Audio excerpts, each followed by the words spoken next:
Shalom Yeladim. Last week we read the story, Labels for Libel, where the story was to teach us the lesson of the importance of sharing space with other people. I think because of what we're going through and we're home a lot, it was important for me to read you another Middot story that also has to do with appreciating your home and the people in your home, especially now that we're spending so much time with our family and in the same space sharing with so many people. So this story is to teach us a Middot lesson of appreciation of what we have and sharing space with others. Benji's room. Mommy, said Benji for the 19th time, can I please have a room of my own? He knew the answer would be no. The Goodman family's apartment in Yerushalayim had only 2 bedrooms, a small one for the parents and a large one for the children. The children's rooms were full of toys and books, but there was one thing wrong with it. Benji had to share the room with 3 brothers and 1 sister, and Benji did not like that at all. Kalman, being the oldest, felt very big. He was always telling Benji what to do. The problem with Rachel was that she kept dolls in the room, and she never stopped jumping rope. When she had no rope, she pretended she had one, and she jumped anyway. 5-year-old Yossi was such a baby. He even sucked his thumb. Why should a big boy like Benji have to share a room with a baby like Yossi? Worst of all was little Chaim. Chaim could dump the entire contents of a shelf on the floor faster than anyone else could yell, "Stop, Chaim!" What a mess he could make. And that's why Benji wanted a room all of his own. He went through every inch of the apartment in search of some space for himself. Finally, he stopped on the balcony behind the children's room. "That's it," he cried. He asked his parents if he could build himself a room on the balcony. They agreed. "You may use my hammer and saw," said his father, "and here's a box of nails." "Take these old sheets and this pack of clothespins," said his mother. "They may come in handy."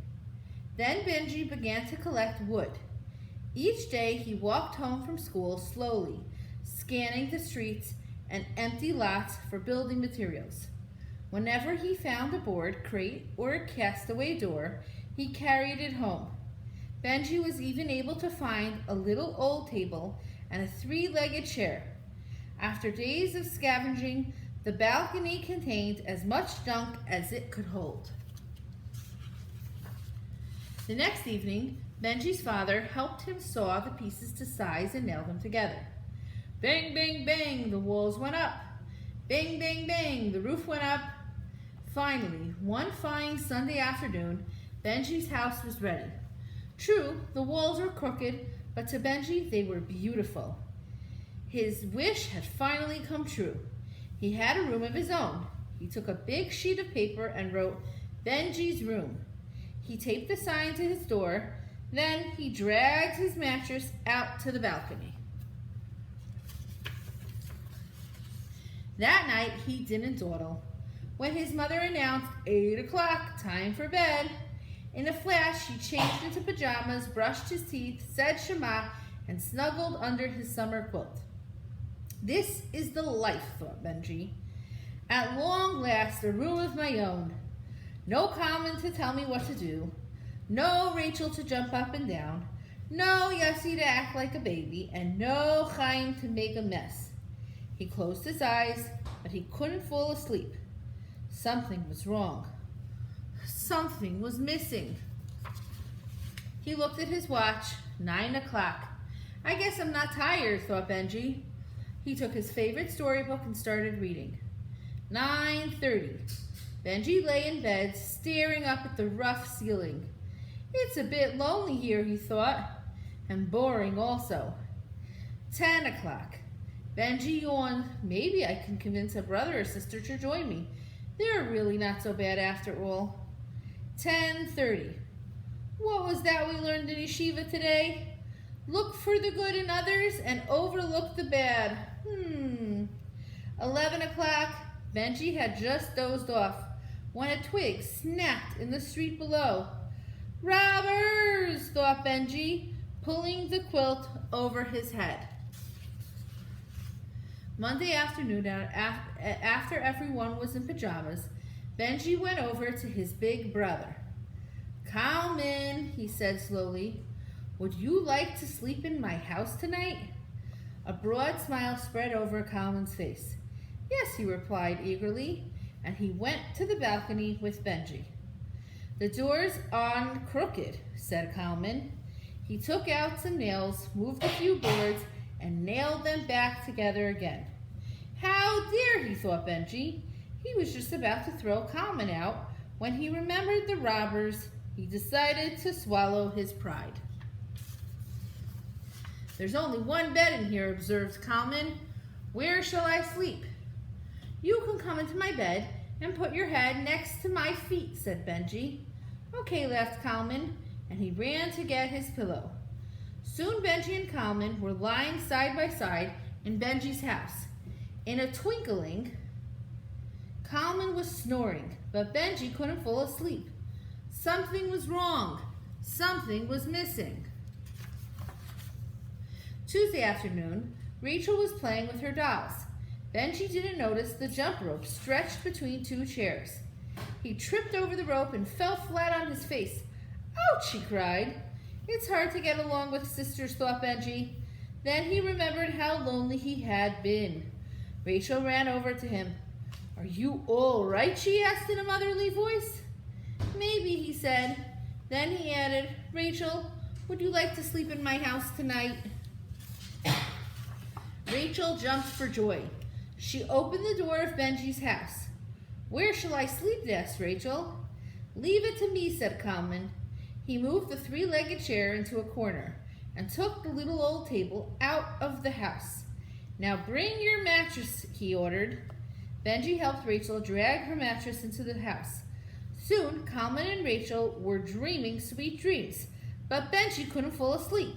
Something was wrong. Something was missing. Wednesday afternoon, Yossi was sucking his thumb as he made a puzzle. "He's such a baby," thought Benji. Then he remembered how boring it was to be alone. "Yossi," said Benji, "would you like to sleep in my house tonight?" Yossi's head bobbed up and down. He ran to the balcony. Suddenly he burst into tears. "What's the matter, Yossi?" asked Rachel. "There's no room for me in there," he sobbed. "There will be soon," said Kalman. He took the nails out of some of the boards and he pushed the walls apart. "The room is certainly bigger," Benji conceded, "but now there's a big gap in the middle." "I'll fix that," said Kalman. He took the old sheets, draped them over the gap, and fastened them with clothespins. Benji heaved a sigh of relief. "Go get your blanket and we'll make a bedroll for you," he told Yossi. Very soon, Kalman, Rachel, and Yossi were all fast asleep, but Benji couldn't fall asleep. Something was wrong. Something was missing. Thursday after bath, Chaim took every toy out of his toy shelf. The empty shelf looked very clean, but the floor, actually, you could hardly see the floor, since it was covered with toys. "My house will never be neat again once Chaim moves in," thought Benji. Then he remembered about looking for the good in others. There must be something good about Chaim. Chaim called Benji from the other side of the toy pile. "Would you like to sleep in my house tonight?" "Yippee!" shouted Chaim. Chaim peeked into the tent. "Where should I sleep?" he asked. "There's just enough space for a small mattress," said Kalman. "Go get the one from the baby carriage." Chaim brought the little mattress into the tent and curled up on it. It was so small, but he didn't mind. Kalman, Rachel, Yossi, and Chaim closed their eyes. Nothing was wrong. Nothing was missing. Benji fell into a deep, relaxed sleep. Erev Shabbat, Benji had a new idea. "Why should we be so crowded and cramped in this tiny house?" he said. "The big children's room is empty. We can move in there.